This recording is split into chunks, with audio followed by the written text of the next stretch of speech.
Marco Arrece por su excelente presentación. Invitamos a los expositores anteriores a sentarse a la mesa. Doctor Moreno, el binomio Elgueta Barrera.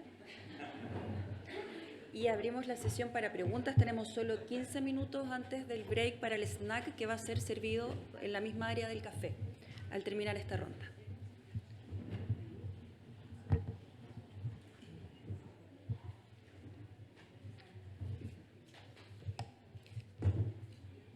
Bueno, para comenzar me gustaría preguntarle al doctor Moreno, ya sabemos lo difícil que es llevar a cabo estas modificaciones del estilo de vida, pero con un equipo multidisciplinario adecuado, ¿cuánto tiempo le damos de chance al paciente para evaluar resultados? ¿6 meses, un año antes de mandarlo con una terapia más invasiva o quirúrgica quizás? Sí, buena pregunta. ¿Ya resultados en qué? Esa es la... Ya, porque cuando nos encontramos con un paciente que tiene este cuadro de espectro metabólico alterado, tenemos que ponernos metas que sean realistas, ¿ya? Y entender de que el paciente también va a tener de repente fracasos, se va a caer, ¿no es cierto? Y no significa un fracaso para el paciente, ¿ya? Por eso es que es tan importante este manejo integral en que el paciente entienda de que es un proceso y que si no está bajando de peso no importa, si está haciendo ejercicio, tenemos demostración de que su grasa en el hígado igual está disminuyendo. Tenemos demostración que su riesgo cardiometabólico también está menor, ¿ya? Y por lo tanto yo no pondría tantos plazos así fijos. Yo creo que es un camino que hay que ir recorriendo con el paciente e indicándole que si logra bajas de peso, y hoy día, por suerte, gracias a Dios, contamos con terapias farmacológicas que nos permiten una mucho mejor adherencia a las medidas no farmacológicas, ¿no es cierto? Porque claramente la obesidad es una enfermedad en que hay alteraciones biológicas que estamos recién aprendiendo y que los medicamentos nos permiten de alguna manera regular esas alteraciones y permitir que el paciente pueda adherir a todo lo que le estamos diciendo. Cosa que puede ser no fácil, pero uno tiene que insistir, como decía el doctor Arrece, dando el ejemplo. Muy bien, doctor Lasarte. Gracias, Carolina, y lo felicito por las charlas. Estábamos en el café conversando de que la comunidad médica ya sabe de que la diabetes puede dañar el hígado, pero los pacientes diabéticos, la gran mayoría no tienen idea.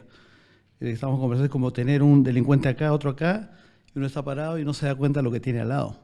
Entonces nos falta llegar ahí como médicos y entrar a los medios de comunicación. Bueno, he hecho esto, un par de preguntas. ¿Cuál sería el punto de quiebre para los diabetólogos y los hepatólogos para entrar a una terapia farmacológica cuando el paciente diabético está con NASH? Y la opinión de, bueno, pioglitazona no es en Chile, pero ¿qué hacen ustedes con la vitamina E? Porque hay como una dualidad de usarla o no usarla. Con respecto al manejo metabólico, en el fondo, sabemos que tenemos que lograr metas en nuestros pacientes con diabetes, por lo tanto, la idea es elegir en cualquier paciente diabético el tratamiento que va a tener más beneficios, ¿ya? Independiente el grado de esteatopatitis tal vez, o independiente de si hay fibrosis muy severa, no tan severa. Sabemos que, por ejemplo, los análogos GLP-1 son fármacos que, además de ser muy buenos en lo metabólico, tienen buen efecto en el peso, tienen además algunos efectos histológicos que se han demostrado. Por lo tanto, no sé si hay un punto de quiebre. Yo creo que esto va también, como decía el doctor Moreno, como en un continuo. O sea, mientras antes ataquemos ya la parte metabólica, mientras antes mejoremos el estado de vida, mientras antes mejoremos el peso, va a ser mejor y va a evitar progresión de las complicaciones micro y macrovasculares de la diabetes que conocemos, y además se van a evitar complicaciones a nivel hepático. Entonces, no creo que haya un punto. Yo creo que esto es una medida que deberíamos ser mucho más agresivos y evitar la inercia terapéutica desde el principio, desde el punto de vista metabólico. Con respecto a la vitamina E, te paso la pelota a los... Sí, bueno, como mencionaba, la vitamina E básicamente tiene un efecto sobre la esteatopatitis, demostrado en el estudio PIVENS, no hay efectos claros sobre la fibrosis. En general, yo no soy partidario de usarla así en forma muy superficial. Yo pienso que que uno debiera usar medicamentos que son para el hígado cuando uno está seguro qué es lo que pasa en el hígado, y por lo tanto, en general, yo sugiero biopsiar a pacientes que les voy a dar medicamentos específicamente para lo que tienen. Distinto es que si vamos a tratar la obesidad o la diabetes, digamos. Y ahí en ese escenario, eventualmente uso, si no tengo otro agente, la vitamina E por un plazo de 2 años. Veo la respuesta sobre las alteraciones de laboratorio, si que estas están presentes, y hablando con el paciente también sobre los potenciales efectos adversos, que yo creo que son probablemente todavía dudosamente demostrados en la literatura. Hay datos, sí, pero uno nunca quiere después que el juez le diga, oiga, este señor hizo un accidente vascular, usted le dio vitamina E y no le dijo nada, digamos. Es que es una cosa que siempre hay que considerar. Ahora, también no todas las vitaminas E son iguales. Los estudios se han hecho con vitamina E natural y hay vitamina E sintética en el mercado y a veces es difícil encontrar. La única que yo conocía natural, que era de Sanitas, como que desapareció. Ahora, felizmente es un problema que no es tan frecuente porque, de nuevo, el 80% de los pacientes son obesos, y si uno logra que bajen de peso, hoy día con GLP-1, que es probablemente el medicamento que están usando o estamos usando mucho en la medida que se tenga acceso. Después, cuando no haya patente liraglutide, seguramente va a haber liraglutide genérico, me contaba el doctor Moreno ayer, podrán ser buenas herramientas. En ese 20% hay que meterle cabeza y ver qué usar finalmente. Eso sería mi respuesta.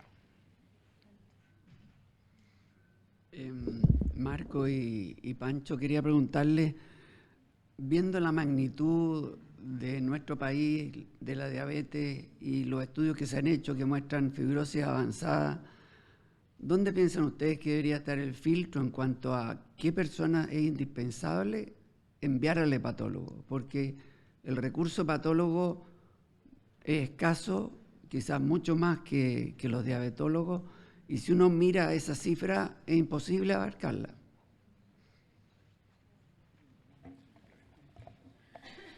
Gracias por la pregunta. Sí, hay un problema ahí de disponibilidad de hepatólogos del recurso. Yo creo que es importante en ese sentido que mucha más gente que los hepatólogos sepa manejar hígado graso, tanto médicos en el consultorio, diabetólogo, gastroenterólogo general y por supuesto los hepatólogos. En general, como recomendación, el corte que se pone en FibroScan, que es más preciso, sobre todo en población diabética, es FibroScan mayor a 8 kilopascales, ese es como para que ya lo conozca. La frecuencia ahí es lo que uno puede determinar, y el efecto que tiene el mandar a un paciente a que lo vea específicamente un experto en hígado, en el fondo un paciente diabético, que uno dice, ¿sabe qué? Este problema ya está superando una barrera importante y necesitamos que lo vea un experto en hígado para que evite que usted termine con cirrosis. Puede tener un impacto incluso en la adherencia al estilo de vida, en que se expenda el alcohol, en que tenga una serie de efectos adicionales. Eso es lo más tradicional, eso sería lo ideal. Ahora, ya FibroScan sobre 10 y sobre 12 en particular, ese tiene que ir sí o sí a conocimiento por hepatólogo y seguir controles regulares con ellos. Sí, yo quisiera complementar ahí, porque para eso estamos acá, digamos, para conversar con nuestros colegas que ven pacientes con trastornos metabólicos, que lo que no puede ocurrir o que no debiese ocurrir es que ningún paciente cirrótico dejara de ser evaluado por un gastroenterólogo o por un hepatólogo. Y por lo tanto, que estamos trabajando, haciendo estas cosas conjuntas para invitarlo a fijarse en las plaquetas, fijarse en los signos clínicos de daño hepático crónico, tratar de palpar el hígado y ver si está un poquito más duro, que son cosas, ¿no es cierto?, que todos podemos hacer como doctores que somos. Y por cierto, tiene una sensibilidad limitada, pero si uno ya lo tiene aquí incorporado, va a poder hacer esos diagnósticos y evitar que el paciente que tiene cirrosis después aparezca con un hepatocarcinoma de la nada ante nuestras propias narices. Eso es lo primero. Y lo segundo, usar el FIB4. El FIB4 es una herramienta limitada. Es una herramienta limitada, pero tiene el valor de tener un valor predictivo negativo muy alto. Entonces, si alguien tiene un FIB4 normal, la posibilidad de que tenga enfermedad hepática severa es baja. Y uno se puede quedar razonablemente tranquilo. Ahora, si tiene otra cosa, que es obvio que tiene una cirrosis, pero con una ecografía y un FIB4, si ambas cosas no muestran cosas preocupantes, uno puede quedarse tranquilo. Y con eso ya reducen en forma importante la derivación. tenemos mucho también por hacer por educar a nuestros propios colegas gastroenterólogos que a veces, ¿no es cierto?, en el tráfago de las otras aristas de la especialidad olvidan la patología, pero también para poder cubrir, obviamente no hay hepatólogos suficientes en Chile para esto y tenemos que trabajar al interior de nuestra propia sociedad. Pero al final, todo, si el hígado está en la escena como órgano blanco de la diabetes y de los trastornos metabólicos, ya hemos avanzado. Y si usan FIB4 también avanzamos un poco. Así que ese sería mi mensaje. Cirrótico y FIB4 alterado. Si alguien tiene FibroScan disponible, hay que sacarle el máximo jugo. Porque, tal como mencionaba algunos de los expositores previos, el FIB4 igual es limitado en diabéticos, en particular en diabéticos, y probablemente la población a pensar es diabético mayor de 50 años. En el mundo ideal, un diabético mayor de 50 años debiera tener un FibroScan. Por tanto, si ustedes tienen acceso a él, pídanselo, si el paciente tiene acceso a él también. Y el problema es ese, ¿no es cierto?, que en un futuro va a haber FibroScan en todas partes, pero ese futuro todavía está lejano porque somos un país pobre. En orden, doctora Contreras y luego doctora Mujica. Muchas gracias a los expositores. Yo soy becada de Diabetes de la Chile y quería hacerle una consulta a la doctora Elgueta con respecto al semaglutide. Como usted dijo, en el fondo se ha masificado bastante el uso del semaglutide inyectable, pero eso produjo que en algún momento, incluso en este año, tuviéramos quiebre de stock. Y a muchos pacientes se tuvo que pasar a semaglutide oral. ¿Qué opina usted con respecto al uso del semaglutide oral en pacientes con que se busca en el fondo el efecto de la mejora del MAFLD? Pregunta, aprovechando, es con respecto a una población particular que nosotros atendemos con diabetes, que son los adultos mayores.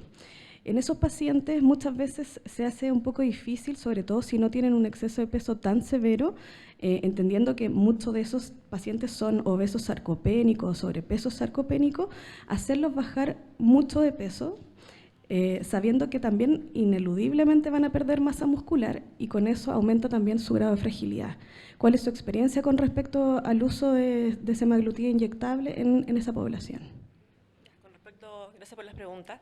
Con respecto a la primera, bueno, para las que no son diabetólogos o no están muy familiarizados, existe además la presentación de semaglutide oral, que es en dosis mucho más altas y que se usa todos los días. Ya el semaglutide ya es una hormona que se inyecta, ¿verdad?, porque tiene un problema de absorción a nivel gástrico y el semaglutide oral viene con unas proteínas extra que hace que se absorba, que se pueda absorber, ¿ya?, porque no se destruye.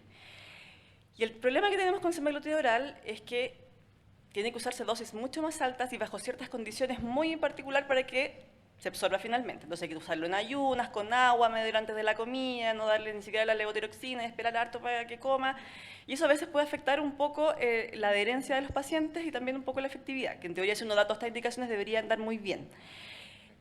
Con respecto a hígado graso, no hay ningún estudio que se haya hecho todavía con el semaglutide oral, ¿ya?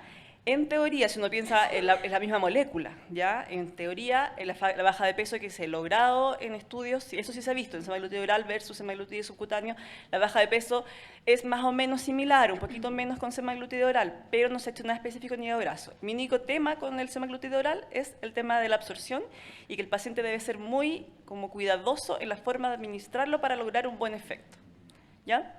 Pero si tú me preguntas así como estudios con semaglutide oral en hígado graso, ¿algún no hay?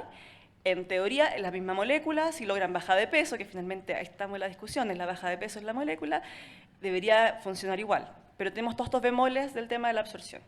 Y con respecto a la segunda pregunta, lo habían conversado expositores anteriores, yo creo que ahí es muy importante tener apoyo multidisciplinario, ¿ya? Ojalá los pacientes adultos mayores tengan una composición corporal, ¿verdad? Podemos medir composición corporal para ver cómo está su porcentaje de músculo, su porcentaje de grasa, y tal vez ayudarnos con nutriólogos, nutricionistas y kinesiólogos, además, ¿verdad?, o profesores de educación física, si hablamos como a nivel más poblacional, para poder ayudar a estos pacientes a tener un manejo más integral. Pues no solamente darle el medicamento con el objetivo de bajar de peso, ni mejorar el hígado graso, ni mejorar lo metabólico, sino que además requieren más actividad física, requieren más masa muscular. Al mejorar la masa muscular va a mejorar la resistencia a la insulina, eso ya va a tener un impacto a nivel hepático. Entonces yo creo que ahí en pacientes adultos mayores sarcopénicos, idealmente pudiésemos ojalá verlos como un nivel más global y más integral con el resto de los profesionales. ¿Puedo hacer un comentario? En relación al semaglutide, ¿ya?, y el uso oral versus inyectable, me ha ocurrido con muchos pacientes en los cuales la vida media parece que es distinta a lo que se describe. y al sexto, séptimo día están ya con mucha hambre, como que no tiene el efecto, como que les dura 6 días en vez de 7 días. Y en esos pacientes el uso oral podría ser, digamos, más efectivo que el inyectable. Experiencia práctica nada más. Solo tiempo para 2 últimas preguntas que sean concisas y las respuestas también, por favor. Bueno, hay tanto tema interesante, pero directamente quería preguntar a Manuel y al resto, al doctor Arrese, con respecto a los edulcorantes que se mencionó ahí, la microbiota, ¿cuál es el consejo y cuál es la opinión que ustedes tienen hoy día de cómo debiera ser la indicación en esa área? Bueno, gracias por la pregunta, muy interesante. Ustedes probablemente saben mucho más que nosotros de esto, pero desde el punto de vista experimental, los edulcorantes alteran la resistencia insulínica en dosis altas. Y además ustedes han visto esta recomendación de la OMS reciente de que un edulcorante en particular, el aspartamo, podría estar vinculado a ciertos cánceres. La recomendación es que limiten el consumo de los edulcorantes a dosis bajas. Esa es mi recomendación. O sea, una persona que tiene obesidad que consume 1 litro de Coca Light, perdón que mencione una marca, probablemente eso es inadecuado. Además que produce este efecto después de craving posterior. Entonces, mi recomendación es que cuando tiene hambre se coma una manzana, cuando tiene hambre recurra a alimentos naturales, ojalá, y no edulcorados. Pero les sugiero que pueden consumir dosis bajas de edulcorantes, por ejemplo en mermeladas, por ejemplo en yogur, pero dosis bajas, siempre dosis bajas, porque los efectos sobre la microbiota, sobre la resistencia insulínica en dosis alta están bien demostrados como adversos, entonces los limitamos. Esa es mi recomendación práctica. Sí, de acuerdo con lo que tú dices, Marco, y recordad que el warning de la OMS no incluye a pacientes con diabetes, ya, sino que a población general en primer lugar, y de todas maneras el riesgo-beneficio versus, ¿no es cierto?, me recuerda a lo que pasó con la sacarina hace tantos años atrás, ¿no es cierto?, que decían que la sacarina producía cáncer, un estudio pagado por los productores de azúcar, ya, recuerdan, ¿no es cierto?, ya. Entonces, no sé si ustedes han visto pocos cánceres, ¿no es cierto?, por sacarina que se usan. Por lo tanto, yo creo que, como dices tú, el uso racional ya de edulcorantes y sin duda de que todavía conocemos poco de la microbiota, sabemos que fisiopatológicamente la microbiota está muy involucrada en el hígado, pero no sabemos cómo manejarlo todo eso. Los estudios con probióticos, por ejemplo, no han demostrado nada así como entretenido que valga la pena seguir. Los prebióticos probablemente sí tienen harto que decir todavía. Hola, muchas gracias por, digamos, toda la charla. Soy nutricionista y yo trabajo en programa obesidad con cambio de estilo de vida en la Clínica Santa María y también en el grupo de cirugía bariátrica. Entonces me gustaría tener su opinión con, no sé, algún comentario con respecto al paciente, que en general se da más en las mujeres, que tiene una pérdida rápida de peso, ¿verdad? Haga lo que haga ejercicio o no, la restricción, digamos, alimentaria es tan fuerte que tiene una pérdida de peso considerable y al cabo de 18 meses más o menos tienen, digamos, de acuerdo a ciertas condiciones, tienen la posibilidad de cirugía reconstructiva. Ese sería un grupo de pacientes, digamos, que va a la abdominoplastía. Tenemos otro grupo de pacientes que también, digamos, jóvenes que ya como que les regalan la cirugía de la abdominoplastía y cuando las vemos en un tiempo después, vemos que hay muchas más alteraciones a nivel hepático, a pesar de que tienen, digamos, un peso más bajo. Entonces me gustaría saber ahí si ustedes ven alguna prevalencia mayor, por lo menos la explicación, digamos, que tengo es que podría ser que ya no tienes dónde más guardar grasa, entonces volviste a engordar y vas pidiendo prestado a los órganos. Eso es una cosa. Y lo segundo, quizás algo cortito con respecto a lo que es, digamos, el traslado del goce de comer al consumo de alcohol. Y que eso lo estamos viendo en reganancia de peso y, digamos, como que se habla poco y al final tú tienes que hacer una insistencia en el paciente antes de operarse, porque puede ser que no tomó, pero sí vemos que el líquido pasa rápido, hay más liberación de dopamina y en el fondo, si ustedes ven dentro de este grupo de pacientes con daño hepático, si hay alguna cifra o que estén viendo mayor cantidad de estos pacientes postoperados que quizás a 2, 3 años tengan más daño hepático por el consumo de alcohol, además que generalmente su alimentación es restrictiva, pero es más pobre. Sí, mira, yo creo que tú diste la respuesta a tu pregunta. Efectivamente, vemos que hay una importante transferencia de adicciones en pacientes que son sometidos a cirugía bariátrica. Por eso es que es tan importante la evaluación prequirúrgica y el seguimiento posterior. Ya un paciente que va a una cirugía bariátrica después se ve muy limitado en muchas cosas, ¿no es cierto? En la vida social, en lo que puede comer, incluso la ingesta de alcohol. Pero efectivamente encontramos que muchos de ellos están consumiendo mucho más alcohol que lo que estaban consumiendo antes. Y esa podría ser una de las razones para explicar un poco por qué podían tener deterioro en su función hepática. No sé si están de acuerdo ustedes. Sí, adhiero totalmente. Creo que la indicación de cirugía bariátrica no puede ser una indicación liviana, tiene que tener un proceso muy importante antes de, con una evaluación multidisciplinaria y un seguimiento con psicólogo, nutricionista, nutriólogo y en los casos específicos por hepatólogo. No hay nada más complejo que tener un paciente post cirugía bariátrica que no se manejó bien esto y empiezan no solo con consumo de alcohol, sino que trastornos anímicos o bien incluso intento suicidio o buscando alternativas de cómo comer y con rebote post cirugía bariátrica, que es bastante frecuente en nuestra realidad. Así que yo también adhiero que la clave está en la selección correcta de los pacientes y un enfrentamiento multidisciplinario con muy buena adherencia por todos los participantes. No nos queda más tiempo para preguntas, lamentablemente. Yo creo que es importante. Veamos. Ya. Doctor Moreno, mire, yo quiero destacar que usted abordó el tema de los polifenoles. Yo creo que siempre algo que queda acá en el aire, además con la vitamina D, y lo que me motivó estar acá fue precisamente lo que usted habló de la microbiota. Entonces, entre los estilos de vida que quedan, parece, de manera inconexa en sí con el tratamiento y el abordaje efectivo, porque una cosa es lo ideal y lo otro es lo real. ¿Ya? Con la última diapositiva del doctor Arrese. Cuando nosotros hablamos de los polifenoles, precisamente estamos hablando de los taninos hidrosolubles, ¿cuáles? Hay más de 1000, pero acá estamos hablando de lo que es la punicalagina, ya son los polifenoles que principalmente se encuentran en la granada, que son los L-agitaninos. Entonces, tiene una característica bien particular, porque este tipo de polifenoles disminuyen, vamos a ir de enteroportal hepático.